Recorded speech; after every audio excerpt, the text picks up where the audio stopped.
Hi, welcome once again, my dearest brothers and sisters in Christ, all divine family, all over the world. I welcome you once again to our meeting with the King of Kings and Lord of Lords to study, to reflect, meditate, and read the book of heaven.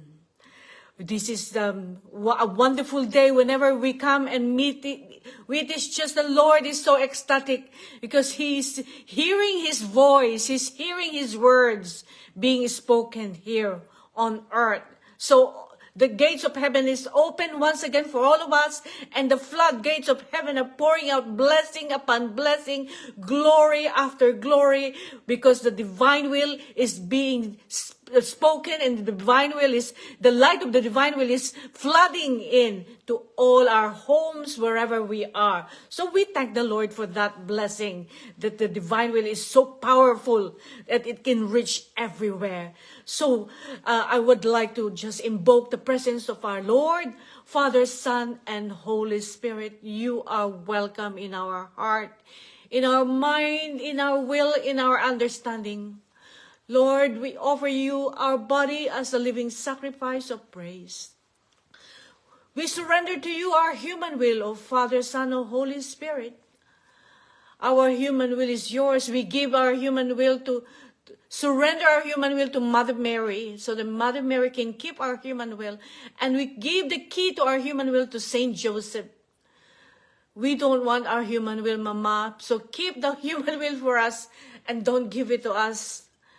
We want to live only, and we want only the reign of the divine will in our heart, in our mind, in our whole being, in the depths of our very being, Lord. So we thank you, Lord, that we can fuse ourselves in your sacred humanity, divinity, will, and love.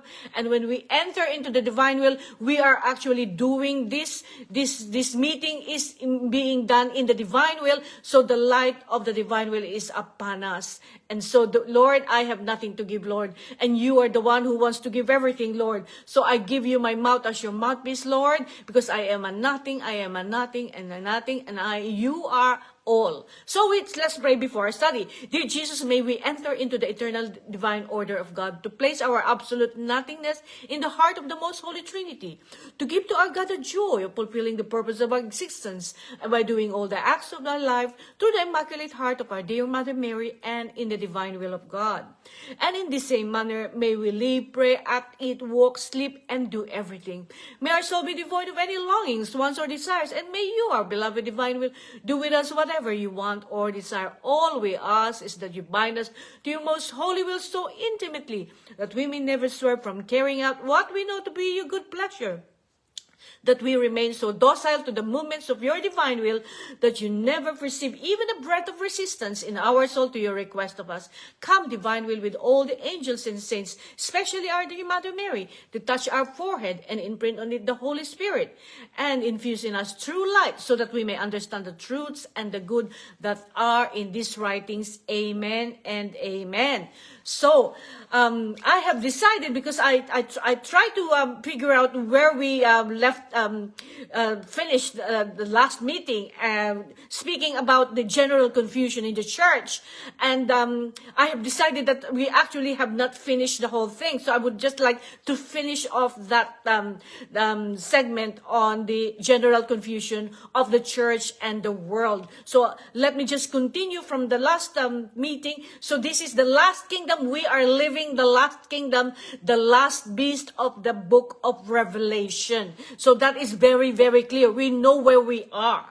So now there's no more question in our mind. Where are we? What's happening? We are actually living the book of Revelation now, the apocalypse. So we are in it now. So this last kingdom, the communist ideology. This is the communist ideology. It is to further Satan's plan to destroy God's church, okay? And to stifle all the promptings of the Holy Spirit. So this is the last kingdom. This last kingdom will fulfill humanity's desire for religion. Okay, so the humanity wants religion, so this last beast, this last kingdom will fulfill it, but delivering a false god that appeals to all the religion, it appeals to all the masses, it appeals to all those who wants to have it. They want to have their own religion. So this last kingdom, this last beast, this ruler, this anti-Christian ruler that's going to come, it's going to deliver a false god, which all religion will like. You see? So they're trying to cater for what everyone wants. So by working these diabolical wonders, aided by technology, as I mentioned last time, they are going to be aided by the technology. It will be artificial intelligence. That there will be some kind of like all the movements will be done through technology. So this final kingdom will actually mesmerize all of the masses. They will say, oh, how charming, how good he is. He's going to do some miracles, signs and wonders as well. He's going to imitate God, He's going to really deceive all of humanity and pretending that he's doing good while he's actually underneath there is some kind of evil going on because he's evil himself. Okay, so St. John said, if it were possible, even the elect will be deceived. So even all those believers will be deceived as well. So discernment is very, very important for all of us. We need to have a discerning heart. We have been given by God the gift of discernment. We have to always use that. You always get into the heart of Jesus and get into the intellect of Jesus, because in the divine will, the intellect of Jesus and your intellect are one. And so you just say, come Lord, come and operate in my intellect and tell me what is the truth. Give me the truth of what's happening now, and teach me how to choose, how to discern. Always pray and ask for discernment from God. So how will we know that this final kingdom is of Satan? So now this is what we did not do the last time. So let us now examine the characteristic of this final kingdom, this final beast that's going to be operating as a ruler, as an anti-Christian ruler on this earth, who is going to really persecute many Christians. Okay, this is going to be a persecution time. And this is now a testing time for each and every one of us. And as we said last week, we deserve to be tested. Because with everything that's happening right now, we deserve this test. So this is the final test for each and every one of us. So, first characteristic of this Satan leadership that's coming: the removal of the perpetual sacrifice, of which Daniel and St. John of Patmos spoke about. So the removal of the Eucharist. Eucharist will be stopped. It will be halted. Okay? So it's gonna be removed for at least several years. Okay, so watch out now. Let us be attentive, all children of God, all the Christians who receive the Eucharist. Even though you will not be able to receive the Eucharist, you know that Jesus is in you. And so thank God that in the divine will, we are actually a living host for our Lord Jesus Christ. Thank God for that. When you live in the divine will completely and perfectly, and you're living in the fourth degree, when you're really one with God, and you're actually not going in and out of the divine will, and you're completely perfectly in the divine will, you are a living host for our Lord Jesus Christ, and no one can touch you. You are a living host. So this is just a wonderful gift. I mean, this gift is just so wonderful, wonderful. It is the greatest gift, our Lord Jesus Christ said, I have already given you the greatest gift. I have nothing to give anymore. You see? So let's go back to this. So in the book of Revelation, there is a period of tribulation. Can you remember? For 7 years. Okay? The end part of that 7 years, which is the 3.5 years, will be the worst time for all of us. That will be the worst. And that's the time when the Eucharist will be abolished and stopped.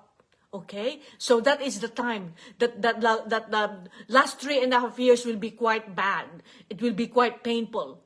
So this is the dark society that's going to come, pestering the whole world today. It's already coming in. Okay, it's already coming in. So this new world order, okay, this is being formed now.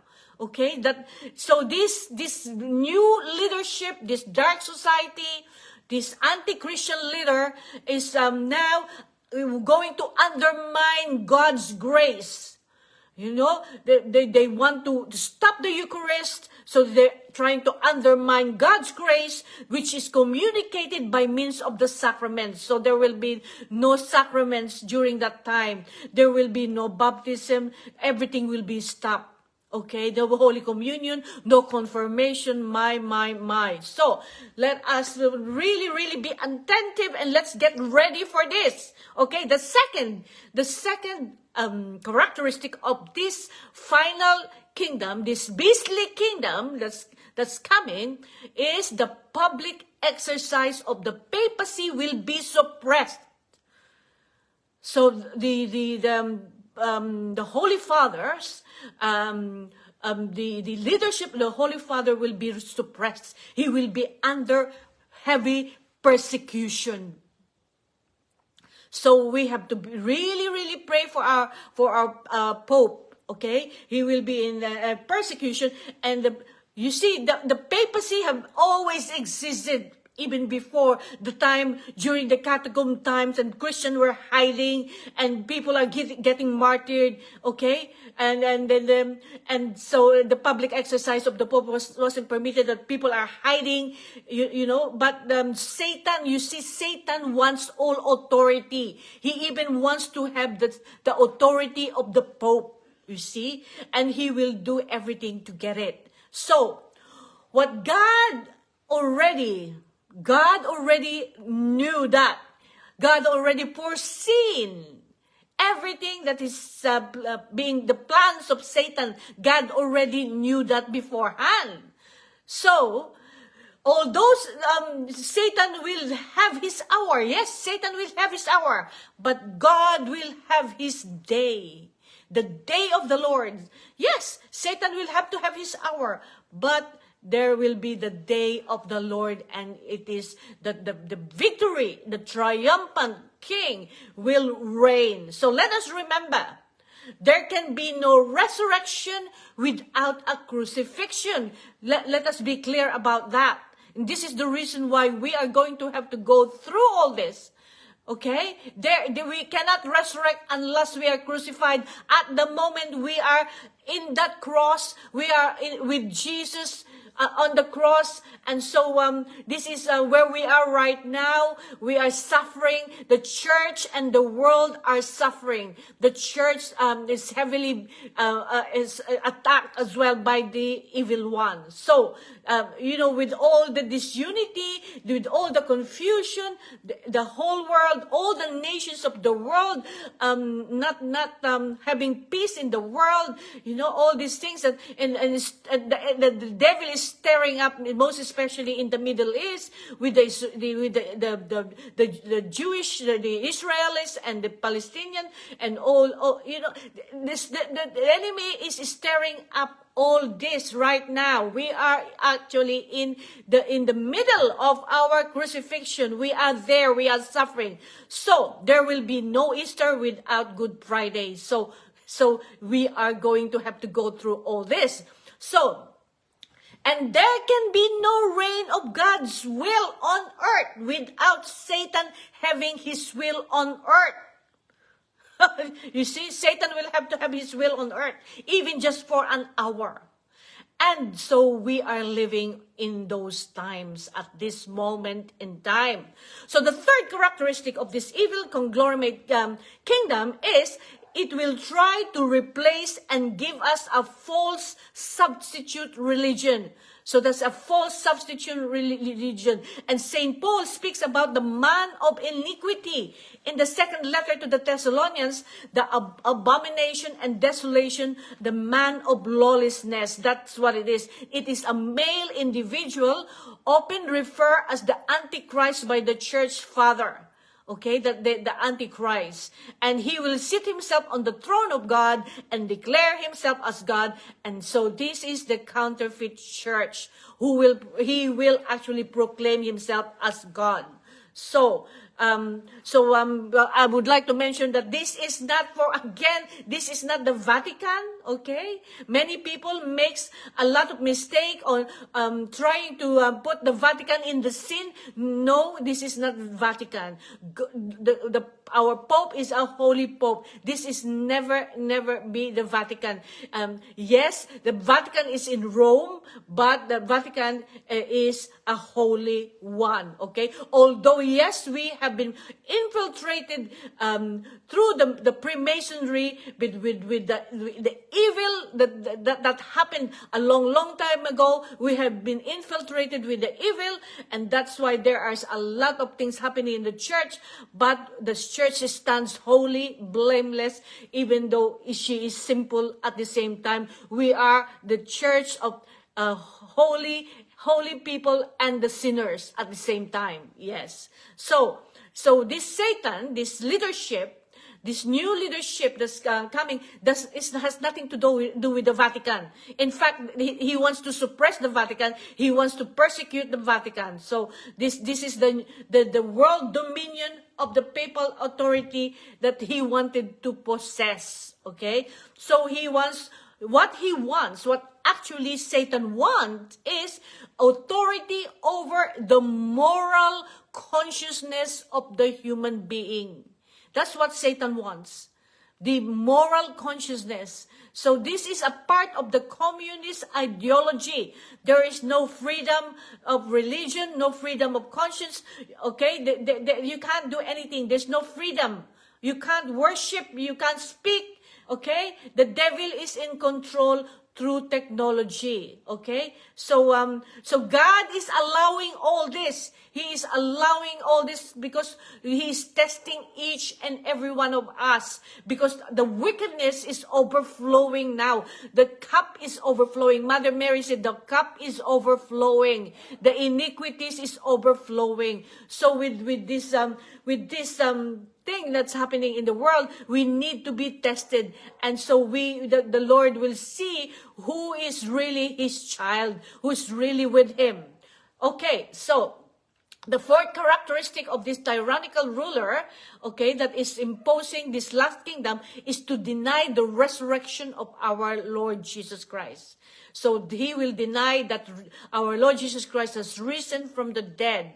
Can you imagine that? Christianity will be nothing without the resurrection. So resurrection will be denied. And the fifth one is he will deny the divinity of our Lord Jesus Christ. So he will deny that our Lord Jesus Christ is divine, that he is the Son of God. So that is, and then the sixth characteristic is of this anti-Christian male individual leader is going to change the church's sacred tradition. So he will change the tradition of the church.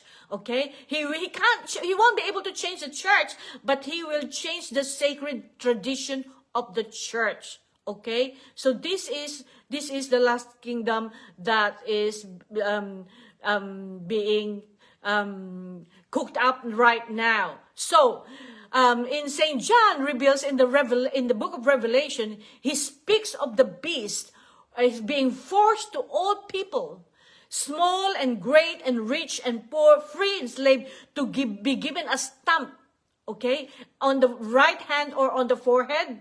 so that no one can buy and sell anything except those who's got the stamp and the image of the beast. Now, let me just tell you where that 666 came. The number 666, because a lot of people are having a lot of guessing game with the 666. The number 666 stood for the name of Caesar, which come out numerically in Hebrew with a numerical number 666. That is the 666. It came from that name Caesar. Okay? So in Hebrew, there is the numerical value of 666. So this must not be taken literally, okay? But this is a numerical number that came from the name Caesar, meaning emperor. And that is what 666 means. It's an evil world emperor. That's the 666.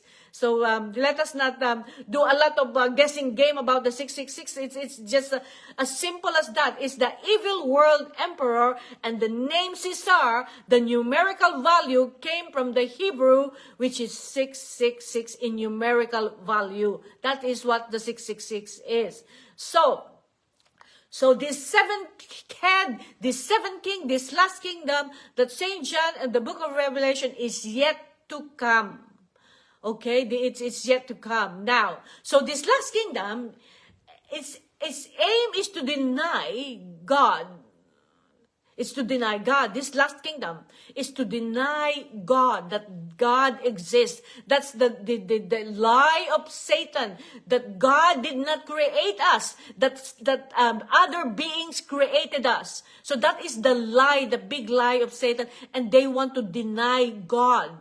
Like the old communist, the old communist movement, that was crushed in the 1991. Can you remember when Russia's door opened up? And now, right now, apparently of all people, Russia is defending the church.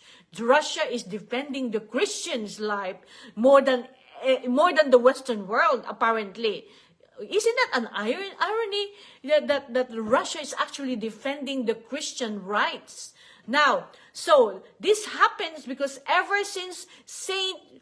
John Pope II consecrated Russia in 1984, and so Lucia, Pope John Paul II was consecrated in Russia in 1984, and Lucia, one of the last seer of Fatima, said that the Blessed Mother accepted and fulfilled her requests. Okay? A lot of people are saying, the Pope hasn't consecrated Russia yet. It has been done in 1984. And Lucia herself said that was accepted by the Blessed Mother. So within 4 years of the dissolution of Russia, when that happened in 1989,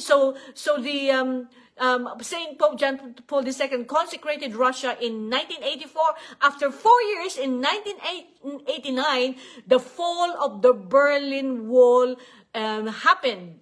Okay, the fall of the Berlin Wall happened. And then, in 1991, is the official dissolution. You see, now Russia is growing in Christian faith and moral, apparently. That's why we have to pray for what's happening right now between Russia and Ukraine. Russia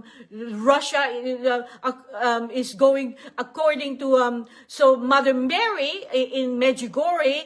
According to Mother Mary in Medjugorje, okay, that Russia will glorify God the most. Can you imagine that? In the end.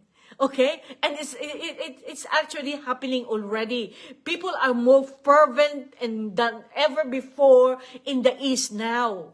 They are, well, Russia is not yet a saint, but our Blessed Mother said that is what's going to happen. So let us pray for all the countries who are at war at this moment in time. So that is very, very wonderful, isn't it? That if Russia becomes the holiest country in the world, can you imagine that? Then everything will be good. Maybe even the communist China and the communist ideology will be crushed. Isn't it? So let us pray for that. So thank you, Lord, for this. So now we are going to do our recap. We are going to do the volume 1. So, well, it is just so amazingly wonderful to know about the knowledge of the mystical marriages of Mamina Luisa, isn't it? The first marriage that we talked about was her marriage on earth, where she was given a ring with 3 precious stones, the red stone, the green stone, and the white stone. Okay? So that is like the wedding ring that our Lord Jesus Christ gave Luisa. And then, on the second marriage, so that first marriage, where she was given a ring, happened on earth. Now, the second marriage of Mamina Luisa happened in heaven, in the presence of the heavenly court, in the presence of the Holy Trinity. So, where the Holy Trinity came and possessed her heart. Can you imagine that? The Holy Trinity, the Father, Son, and Holy Spirit possessed her heart. And our Lord Jesus Christ gave her a lot of teaching about the Holy Trinity. We studied that before already, didn't we? So that is a beautiful teaching. Now we come into the third marriage. And that is the marriage of the cross. That is the marriage of the cross with Christ. So she's going to be married, she's going to be crucified. Okay? So this is the third marriage, the crucifixion. She's going to be the crucified, married to our Lord Jesus Christ. This is completely unique. You never heard anything about this anywhere else in any of the saints' lives. This is completely unique. So now our Lord Jesus Christ is going to lead Luisa Picarreta to the third mystical marriage. And so the Lord speaks. My spouse, virtues becomes weak if they are not strengthened and fortified by the grafting of the cross. So our Lord Jesus Christ now is introducing the cross. Mamina Luisa had no idea this is the third marriage now. Before my coming upon earth, pains, confusions, disgraces, calumnies, sufferings, poverty, illnesses, and especially the cross were considered dishonors. But from the moment they were born by me, they were all sanctified and divinized by my contact. So you see what our Lord Jesus Christ is teaching us there. That is very important. What is that telling us? It's just telling Mamina Luisa that virtues becomes weak when they are not strengthened and fortified by the grafting of the cross. So our virtues becomes weak. Our virtues will be more fortified and strengthened if we have the grafting of the cross. Now, our Lord Jesus Christ is now explaining why. Before my coming, so before He came upon earth, pains and confusions and disgraces, sufferings and poverty and illnesses, especially the cross, were considered dishonor. So, can you remember during the time people were saying, "Oh, leprosy, oh, the pain of leprosy, and you can't, you have to be isolated, you have to be ostracized, and you can't be with the people, and all these sufferings and all these illnesses, and this is like considered a dishonor by the people who before he came. He said that this is what happened before. So before He came to earth, that is already what was happening. But the moment they were born by me, the moment our Lord Jesus Christ became man and lived on earth, and he experienced the poverty, the illnesses, the sufferings, the disgraces, the confusion, and the pain, They were all sanctified and divinized by my contact. So because of our Lord Jesus Christ's contact with the pain and the sufferings and all the illnesses and sickness and all that, they were all sanctified and divinized. Can you imagine that? And when he would come back, the first thing I would ask of him, which seemed to be the most important to me, were this: sorrow for my sin and the grace to be crucified with him now. So you see now, Mamina Luisa is talking here. So Lord Jesus Christ goes away after the teaching. Then he comes back again. And then he said, Mamina Luisa said that the first things I would ask him, so she would actually ask Mamina Luisa, which seemed to be the most important for her. It's important for her, this sorrow for her sin. This is also very important for us. We need to ask our Lord for sorrow for our sins. Okay? We need to pray, Lord, give me sorrow for my sin. Because a lot of people, you go to confession and then you actually, there is no contrite confession. Your heart is like, it's like you're a robot. You just went there because you need to confess, but you don't have that sorrow for your sin. We need to pray to the Lord before we go to confession. Give me sorrow for my sin, Lord. You've got to have that contrite heart, contrite spirit, and have sorrow for your sins. And the grace to be crucified with him. So she actually wanted to be crucified with him. It seemed to me that if I obtain this, I would obtain everything. You see, if she got this, then she'll have everything. Then one morning, my most beloved Jesus made himself present before me in the form of a crucifix, and they told me that he wanted to crucify me with him. So now, what she's saying now is now, she's saying that one morning, our Lord Jesus Christ came and before her, came before her, and in the form of a crucifix, he told me that he wanted to crucify me with him. My goodness, that is just beautiful, isn't it? So now, as he was saying this, I saw the rays of light were coming out of his most holy wounds. So the light is coming out from his wounds. And within those rays, nails which were coming towards me, so the wounds are all lit up. There's rays of light coming out from the wound.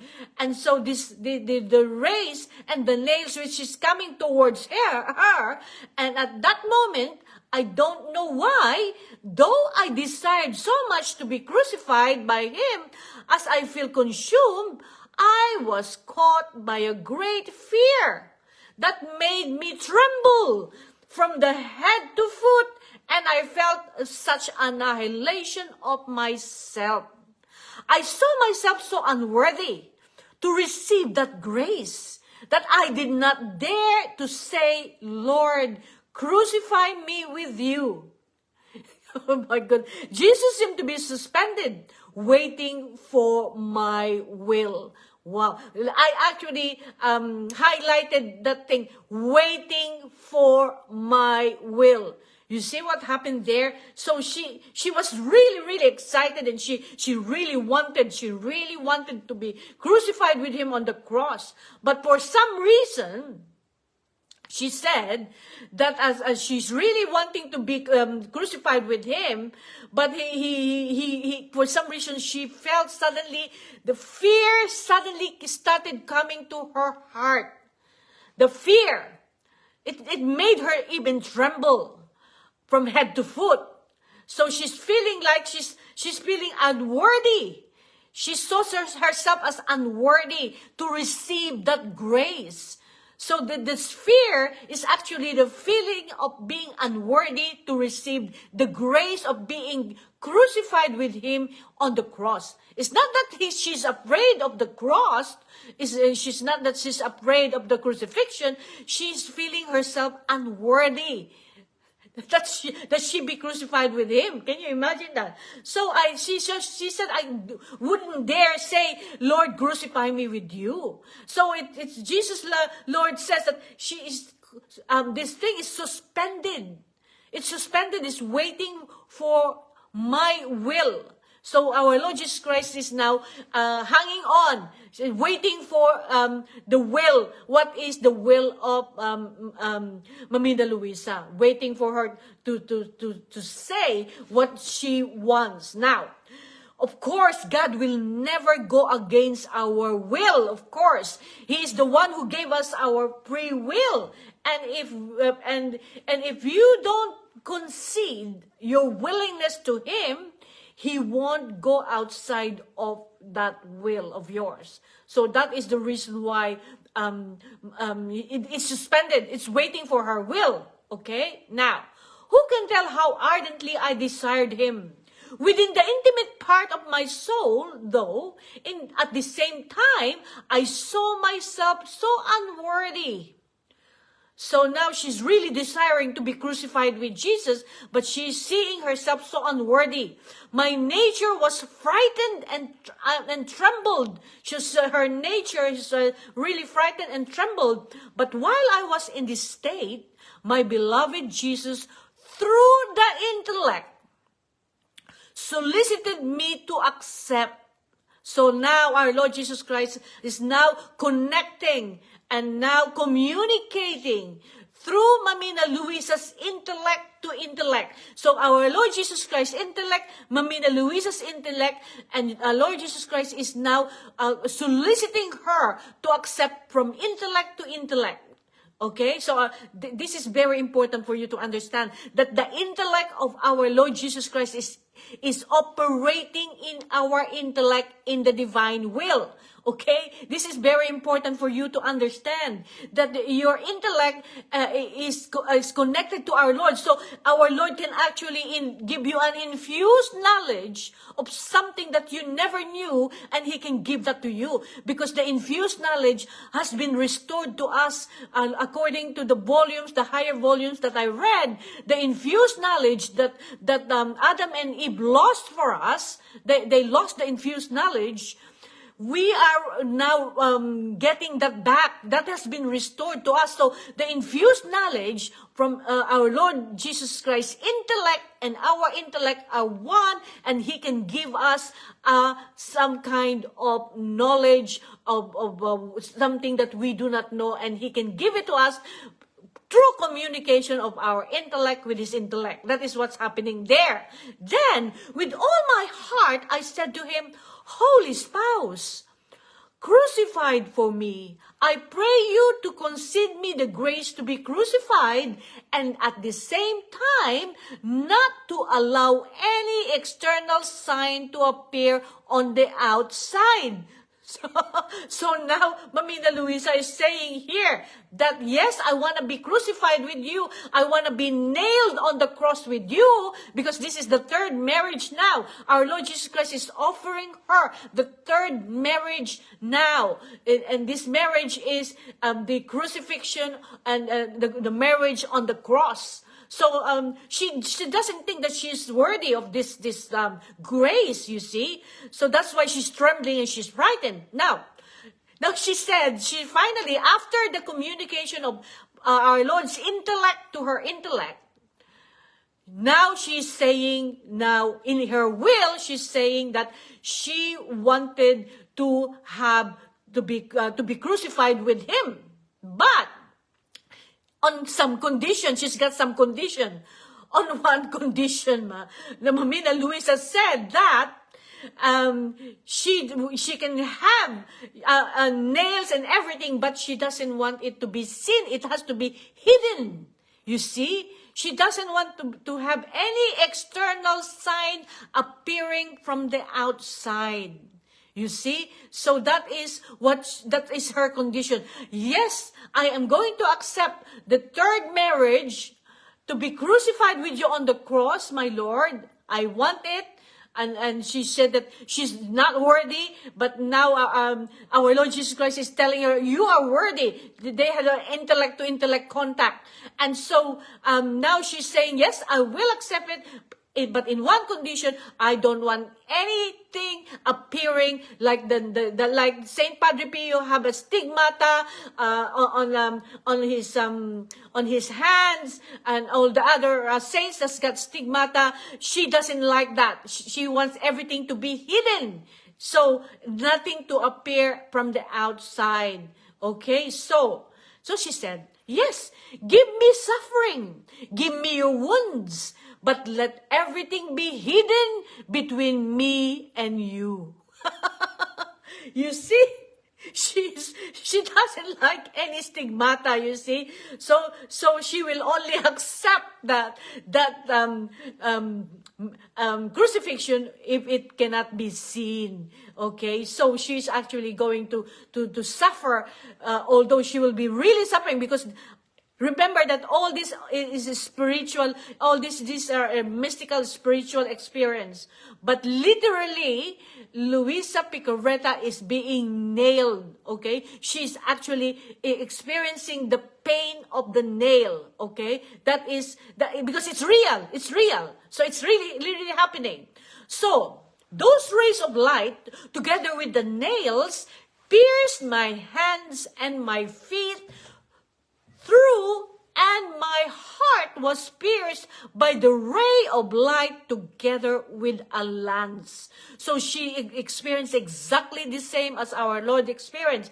So she's her hands were nailed, and then the feet was nailed, and her heart was pierced by the ray of light together with the lance. So everything that our Lord Jesus Christ experienced, while on the cross, she experienced everything exactly the same.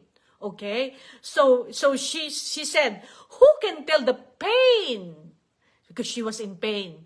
And the contentment, you see? Although she was in pain, she was contented. You see? So that's 2 Corinthians 4:10 and Galatians 6:17. Now, if you wanted to look at that up, it said, who can tell the pain? But the contentment is there. Now, notice, the Lord is balancing everything for us. If there is a pain, there is also an inner contentment, okay, that she feels inside of her. So the Lord will not let us just suffer like that. There will be some kind of a balancing, and to balance it, she's got the contentment in her heart. Now, as much as my soul had been caught by fear before, so much did my soul swim in the sea of peace, in contentment and of pain afterwards. You see? So even if though she was feeling fear and she was trembling because she thought that she's not worthy, so much her soul is actually, she's feeling that her soul is actually swimming in the sea of peace. Can you imagine that? With you being nailed on the cross, and your feet being nailed, and your heart being pierced with the lance. Can you imagine that she is in the sea of peace? Can you imagine that? That is the balancing action of our Lord Jesus Christ in her. That is a grace. She is at peace, and she's got the contentment, and even though she had a pain afterwards, okay? The pain I felt in my hands and in my feet and in my heart was so great. Can you imagine that? So the pain was really, really great. It's really big pain that I felt I was dying. So she felt that she was dying. The great pain, she felt she was dying. Can you imagine that? She is just so brave woman, isn't she? How many of us will do that? I felt the bones of my hands and my feet being shattered into most tiny pieces. You see, she's feeling that the bones in her hands and her feet were shattered into tiny little pieces. Can you imagine that? Having that actual feeling. Oh my goodness. Which of course that is exactly what happened to our Lord Jesus Christ. And our Lord Jesus Christ would like Mamina Luisa to experience the same as how he experienced it. That's the grace given to Mamina Luisa. So I felt as if there were nails inside, but at the same time, they caused me such contentment that I cannot express it, and I gave me so much strength. Can you imagine that? So she's feeling all these nails, and her bones are feeling like they're being shattered by the nails that pierce her hands and her feet and her heart. But at the same time, they cause her so much contentment that she couldn't express herself, and gave her so much strength. Can you imagine? She's got so much strength. Can you imagine? That is just grace. Now she's talking about here is in her innermost being, she has got the strength that while I would feel I was dying because of the pain, those very pains would sustain me so that I would not die. So can you see what she's saying there?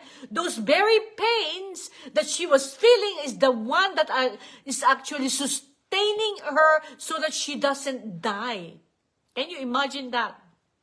However, nothing appeared on the external part of the body, though I felt corporal pains. So our Lord Jesus Christ answered her prayers that, Lord, don't give me, I don't want my nails to be seen, and I don't want any wounds being seen. So now, although she is experiencing corporal pain, there is nothing outside. So she's really happy that our Lord Jesus Christ gave her that. This is so true that when the confessor would come to call me to the obedience that would loosen my hands, which were contracted, every time he would touch me at the point of my hands, which had been pierced through by that ray of light together with the nail, I would feel almost mortal pain. So you see now, she's saying that when the priest, the confessor, would come to call her to obedience, so that she will come out of the ecstatic state. Okay, because the priest had to come to her every day so that she will come out of her ecstatic state. When she's in ecstatic state, she is hard as a rock. She said that she looks like she's petrified and she's so hard as a rock. She needs to loosen up, and the only one who can do that is the priest. Okay, so the priest will have to come so that she will loosen up. So that when the priest actually touched her hands, because the priest didn't know that she went through the crucifixion. When the priest touched her hand, which had been first been pierced by the ray of light and the nail, she will feel so much pain. Can you imagine that? However, the confessor would command by obedience that those pains cease. They would mitigate very much. So the confessor would command the pain would cease. In other words, the Lord cooperated with the authority of the church. See, our Lord Jesus Christ is cooperating with the authority of the church here. In fact, those pains were so strong that they made me lose consciousness, and if they had not been mitigated at the call of the obedience, I would hardly have been able to obey. Oh, you see that the confessor commanded by obedience that those pains should cease. Okay, that they would mitigate very much. So that the priest has to have prayed for her that the pain will cease, and the Lord gave that, accepted that, cooperated with the authority of the church. So if the confessor had not come and mitigated, she said that she lost consciousness, And if it had not been mitigated by the call of the confessor through obedience, she would hardly been able to obey, she said. Oh, prodigy of holy obedience, you have been everything for me. So this holy obedience is everything for her. You see, she is such an obedient child of God. How many times I found myself clashing with death. So great was the intensity of the pains, and obedience has almost restored my life. So you see, many times she was already clashing with death. And then the intensity of the pain, and many times obedience. It means, when we say obedience here in the book of heaven, it means the church, it means the priest, the confessor who's actually ministering to her. And so she said that the obedience have restored her life most of the time that it happened. May the Lord always be blessed. May everything be for His glory. That is that word, that prayer is always in the mouth of Mamina Luisa, and it's a good thing to be in our mouth as well. May the Lord be always blessed. May everything be for His glory. May the Lord always be blessed. May everything be for His glory. Ole. May the Lord always be blessed. May everything be for His glory. Memorize that, because that is a very, very good thing to be ingrained in our heart. I see so many birds flying. It's just so beautiful. Okay, now. So now, while I'm being inside of myself, okay, that means she's out of ecstasy now, and she is now on her normal, everyday consciousness. Now, I could not see anything, but when I would lose consciousness, to go back into ecstasy, I could see the points marked by the wounds of Jesus. So she can see the mark of the wounds of Jesus. It seemed to me that every wounds of Jesus had been transmuted in my hands and in the rest of my body. And this was the first time that Jesus Christ crucified me. So this is the first time that she was crucified with our Lord Jesus Christ. It means that there will be other crucifixion coming. Oh my goodness. So she said that she can see the points of the mark of the wound of Jesus that has been transmuted into her own hands. So indeed, there had been so many of these crucifixions. Can you imagine that? Indeed, there has been so many of these crucifixions that if it is possible to count. Oh my goodness. Did you hear that? Indeed, there have been so many of these crucifixions that it is impossible to count them all. Can you imagine how many crucifixions did she have? I will just say that main things about this. Now, as Jesus would come back, I would say to him, so now Jesus come back to her. My dear beloved, dear my beloved, now, notice, she's calling our Lord dear. Now, why? Because they have 3 marriages. She's been married to our Lord 3 times. Can you imagine that? 3 spiritual marriages now. She's calling our Lord dear, dear, my beloved. Give me sorrow for my sins. Now, she is now again asking for the same thing. She's praying again. Give me sorrow for my sin. You see, this woman is such a holy, holy woman, but she's always thinking that she's got sins and she wants sorrow for his sins. You know, this is just amazing. So that consumed by sorrow and by regret for having offended you, my sins may be erased from my soul. You see, that is why she wants to have the sorrow for her sin. So, because she wants to be consumed with sorrow and with regret for having offended our Lord. How many of us would be feeling this way? That will be feeling sorrow for our sins for having offended the Lord. My God, Forgive us, oh Lord. Forgive us, Lord. The whole of humanity needs this sorrow for our sins. We need to repent, oh God. Give the grace for all humanity to repent, Lord, so that all this chastisement doesn't have to happen, Lord. Have mercy on your images, oh Lord. Mamina Luisa asked you and told you, have mercy on your images, Lord. Do not let the chastisement come, Lord. Give us more chance, Lord, to get as many people in the divine will. Now, so she said, so my sins may be erased from my soul and also from my memory. So she's asking for this grace so that her sin will be erased from her soul and from her memory. Okay? So she'll never remember them again. Yes. You see, the scripture said that God throws all our sins away in the depths of the sea. Once it's been confessed, it's finished, it's done. Don't go back to it and keep on going back as if you have not been forgiven. That is really that's an offense to the Lord, because you've already been forgiven. Don't keep coming back to your sin. So erase it from your memory. Yes, give me as much sorrow for as much as I have dared to offend you. So I believe that she's asking for this because of all the things that she has done in the past. So she keeps asking for sorrow for her sin. Even more. Because if you have been married to the Lord 3 times, it's impossible to sin.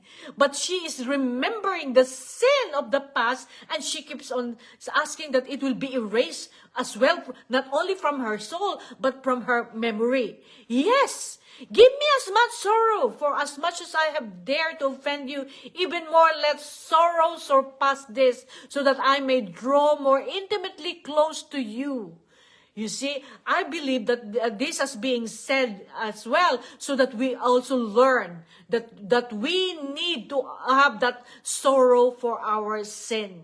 Okay, it's important that we actually acknowledge that we have to be regretting why we offended the Lord. We have to have the great sorrow and pain. Why did we offend the Lord? Yes. So now I think, brothers and sisters in Christ, I actually have to go, and I don't think we'll be able to praise and worship today because I have some viewers coming and I have to tidy up the house now. But I didn't want to miss it today. I knew that people are gonna be coming soon, so the stage agent is coming. So my house is on the market because we are going to be moving to a warmer weather. So now I have to go, but I love you all so very much, and thank you for joining me. And I really want to praise and thank the Lord for everything. And before that, I want to sing the Our Father, because we couldn't praise and worship. Our Father who art in heaven, hallowed be thy name. Thy kingdom come, thy will be done, on earth as it is in heaven. Give us this day our daily bread, and forgive us our trespasses, as we forgive those who trespass against us. And lead us nothing to temptation, but deliver us from evil. Amen. Amen. That is the most beautiful prayer that our Lord Jesus Christ has taught us to pray. He said that is the most substantial and the most beautiful prayer that our Lord taught us. Now I would like to sing the Hail Mary for Mama Mary. Hail Mary, full of grace, the Lord is with thee. Blessed art thou among women, and blessed is the fruit of your womb, Jesus. Holy Mary, Mother of God, Pray for us sinners, now and at the hour of our death. Amen. Amen. Amen. Thank you, Lord. Thank you, Lord. Thank you, Mama Mary. Thank you so much for being with us today. I thank you, brothers and sisters in Christ and Divine Will family all over the world, for joining me, and not me, but joining our Lord Jesus Christ with all the things that He taught us today. There's so much. It's just so beautiful to learn about Mamila Luisa's mystical marriage and the marriage of the cross. It is just amazing, amazing teaching from the Lord. Thank you so much for that. And Lord, I want to pray for all my friends right now. Lord, I ask you to bless them abundantly, abundantly, more and more than they can ever think or imagine, Lord. Bless them and watch over them. Keep them safe, oh Lord, and give them the grace to live in your most holy will, that they will be disposed, oh Lord, that they will open their heart to you, oh God. I ask for your blessing upon them, Lord Jesus, in your most holy will. I take your precious blood as my own, Lord, and I diffuse your precious blood upon all of them right now, and all humanity, past, present, and future, Lord, for the conversion of sinners, salvation of all souls, and for the grace for all to live in your most holy will. I take the light of the divine will. I diffuse to all of humanity, past, present, and future, especially to all my friends right now, listening, Lord, to this broadcast. I thank you, Lord, and I want to now diffuse the blood of Jesus and the light of the divine will to all the nations of the world, that there will be peace and unity and forgiveness and reconciliation. In Jesus' name, amen. Thank you, Lord. Thank you so much for everything, Lord Jesus. Seal everything that you have done for us today with your precious blood, that it cannot be taken away from us, oh God. And I'll see you next time. I love you so much, dearest friends. And I give you my fiat voluntas tua. Bye for now.